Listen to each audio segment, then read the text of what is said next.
Congratulations, you made it. Midterms are over. Time to start thinking about the second half of the semester. Just to give you a very quick update on how the second half of the semester is going to work. We're going to add some new questions and new ideas about film. This week, we're going to study genre. Then we're going to have 3 weeks where we take 3 very different films and see how they deal with the same topic. In this case, it will be The Android. We'll do a week on contemporary horror films where we go back to genre and sort of think about how horror functions. And then we'll end the course with a Christopher Nolan film called The Prestige, which is really a film about filmmaking and this whole class. Okay, so that's where we're going. This week, we're going to be talking about genre, which is really a set of stylistic conventions that define a certain type of storytelling. So the romantic comedy genre, the horror genre, you start realizing there are certain types of characters that come back over and over again. There are certain story arcs that come back over and over again. And we get very comfortable and familiar with these to the point where we simultaneously are bored of them. We're frustrated so many stories seem to tell the same damn story. But at the same time, we sometimes get angry if now a story changes those conventions and kicks back against them. And sometimes we get excited about these things. Just small examples. If you look at the romantic comedy genre, you typically have a certain type of male character, a certain type of female character. They interrelate in a very specific way. They usually both have best friends that sort of have something to do with the romance. Even the color palette, the visual design elements between films in a certain genre might stay similar. For example, when you look at the horror genre, very seldom are you going to see, a beautiful sunny beach in the middle of the day, and that's the whole film is going to be in the sun on the beach.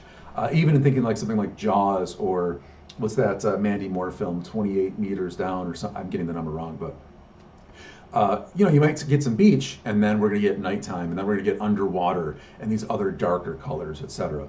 So I want to sort of think about that, give you some ways of exploring that inside the superhero genre, which, for better or worse, I don't think you can go to the movies in the last 5 years and not have at least one superhero movie sort of on the list of showings.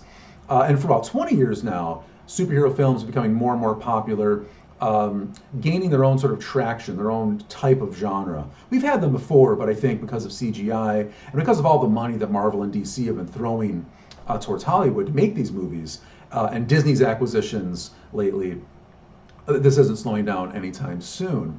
So let's look at some of the conventions of the superhero genre. In the other lectures for this week, the ones I've typed out for you, we talk about the hero, him or herself, and how that character brings up certain ideas and might need to be antagonized or at least studied more intensely. Here I want to talk about the sort of the socio-cultural world of the superhero narrative. Typically there's going to be some sort of social problem that's going to be addressed. And what's strange and maybe really cool, it's often the villain that's trying to address a social problem. Typically, they're villains not because of their ideas. Most villains are, let's save the world, or what they see to be, let's fix a problem with the world. The problem is, for us, I think, and for the superheroes, they kill people. 9 times out of 10, that's the only problem with a villain. If you look at the early Batman films, or the Chris Nolan Dark Knight trilogy, most of those quote-unquote villains want to help the world. The first film, particularly Batman Begins, it's about a bunch of different people trying to save the world in different ways. Some through money, some through philanthropy, some through trying to quote unquote take out the bad guys or take out the bad elements. Some through let's get rid of this whole city, let's start over. It's too corrupt.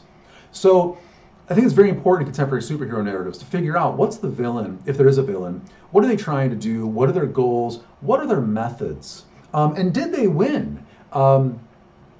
Hellboy is a great example of Hellboy never seems to win. The villains seem to win, and Hellboy realizes, man, my point of view kind of sucks. I need to start adopting the point of view of the people I think I'm fighting.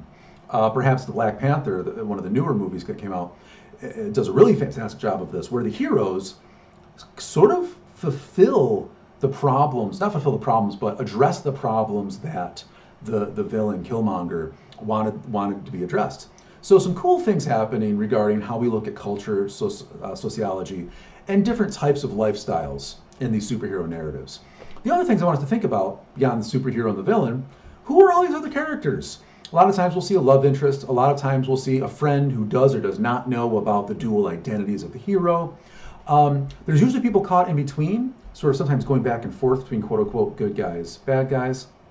But then something that's come up recently in the last 10 years or so, what about all of the things we have in place to take care of law and order? What about the police? What about the armed forces? So in recent superhero films, there's often this sort of interplay between the heroes, the villains, and then law enforcement, and the heroes and villains and other parties that might be involved, whether it's selling weapons, whether it's the army or the armed forces having a problem with supers or superheroes because they seem to have too much power, that they are themselves the new atomic bombs of our current age, etc.